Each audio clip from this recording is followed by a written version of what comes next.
Good afternoon. Welcome to the Toronto International Film Festival. I hope everyone is dry and warm and ready to sink into your seats and watch this wonderful film. It's great to see everyone here for today's screening of American Woman, directed by Jake Scott. My name is Sarah Leland MacArthur. I'm with the festival programming team here at TIFF. Before we begin, we'd like to acknowledge that today's event is taking place on the traditional territory of the Mississaugas of New Credit, as well as the traditional territory of the Haudenosaunee, the Anishinaabe, and the Huron-Wendat. We're incredibly grateful to have the opportunity to work in the community.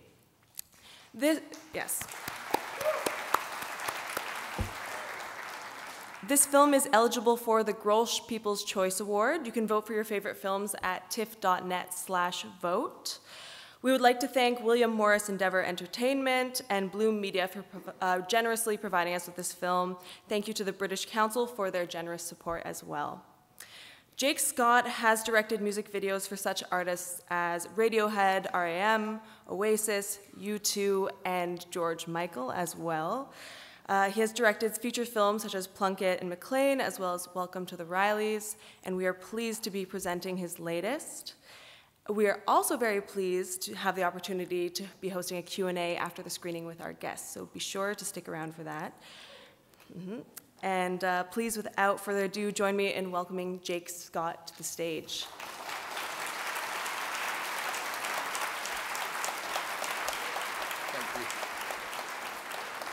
Hello. Oh, that's loud.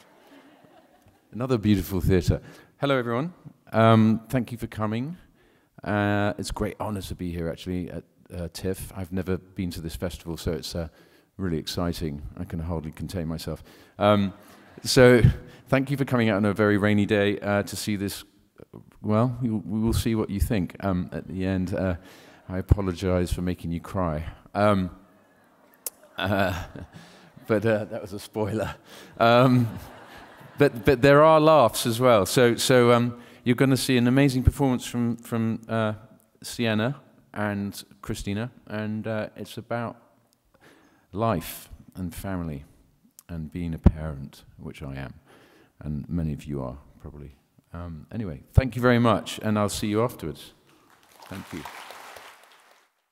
It was so impressive how you were able to sort of capture the authenticity and, you know, the naturalness of the community and sort of this family. I'm wondering if you can talk about sort of what inspired you and, you know, what went into your process.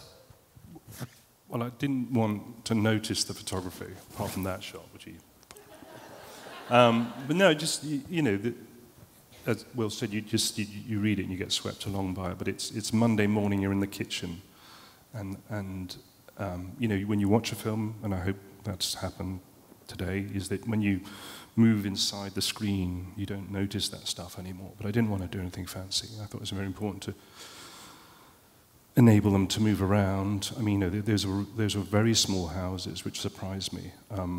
And, you know, a basic unit is, well, it's the way we did it. It was a big old camera, it was an anamorphic lenses. The camera's 5 foot long already.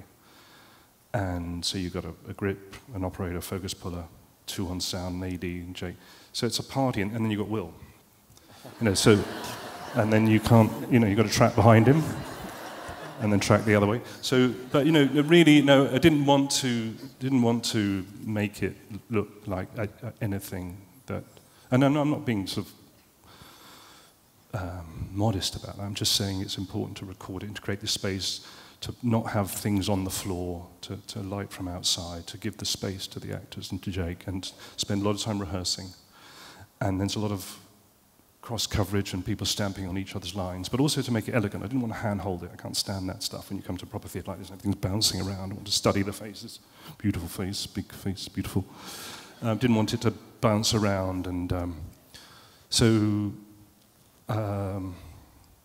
no, there wasn't a really big approach. We looked at things, but we didn't. You know, it was logistics. You've got to get through it. There's so much to do every day. There's a lot of people, so you know you want to make sure the photography is easy. We got time for a couple of questions, so we'll go the middle there. You first.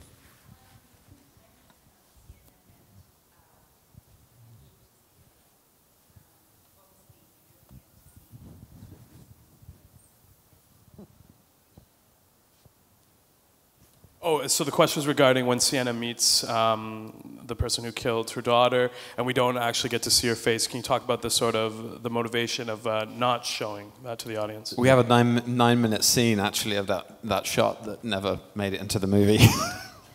It was very difficult for the producers. Well,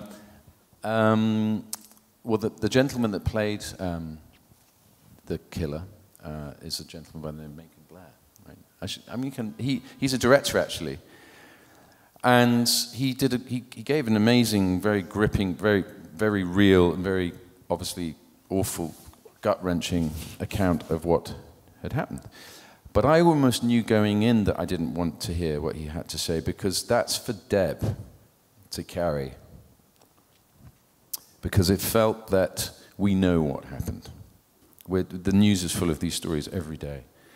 And it almost diminished her pilgrimage, her visit to the gravesite. And that walk to the crime scene, to the gravesite, that's silent, but you know what happened. You know the guy was probably high, he probably strangled her, he definitely raped her, it doesn't need to be said.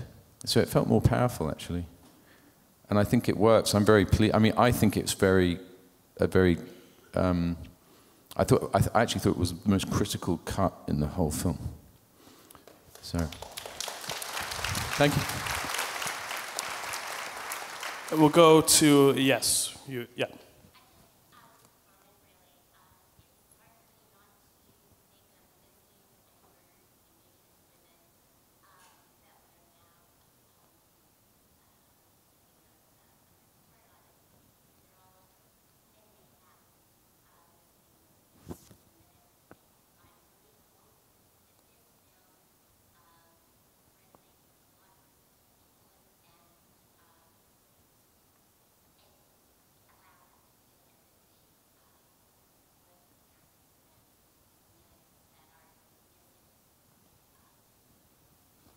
Thank you for that comment. Thank you. That's an important statement. Yeah. Thank you for that. We'll give one last question. We have one. Yes, in the middle there. Go ahead.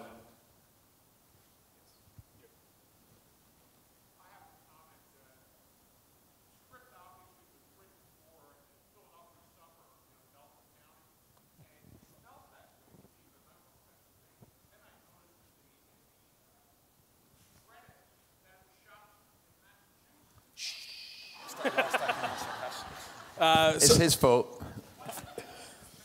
Now we have to reduce it down to dollars and cents, don't we? All the good creative answers. I get the money answer. The script was written for Brad Inglesby is from Berwyn, Pennsylvania, and most of the scripts he writes are usually set in the kind of Philadelphia area. So we did actually budget it and look at shooting in the Philadelphia area, but in the kind of timeline, when films kind of come together and you get your elements and your money, sometimes you have to move really quickly. And we had a very specific window to shoot the film with Jake and John and a lot of our actors, and there just wasn't enough time to kind of utilize the rebates in Pennsylvania and also to get the crew. And we needed obviously an excellent crew for this film because we were trying to accomplish a lot with a little in terms of the budget. So Boston, the Massachusetts ended up being a great place. We sort of, many of the towns there look aesthetically similar to the towns in just outside of Philadelphia. We actually had somebody from the Film Commission come and make sure that, we were authentic and our writer approved. So hopefully that's enough for you. Unfortunately, that's all the time we have, but on behalf of Toronto and the festival, thank you so much for bringing the film here. Jake Scott and the team of American Woman, please vote for the film when you leave the cinema. Have a great day.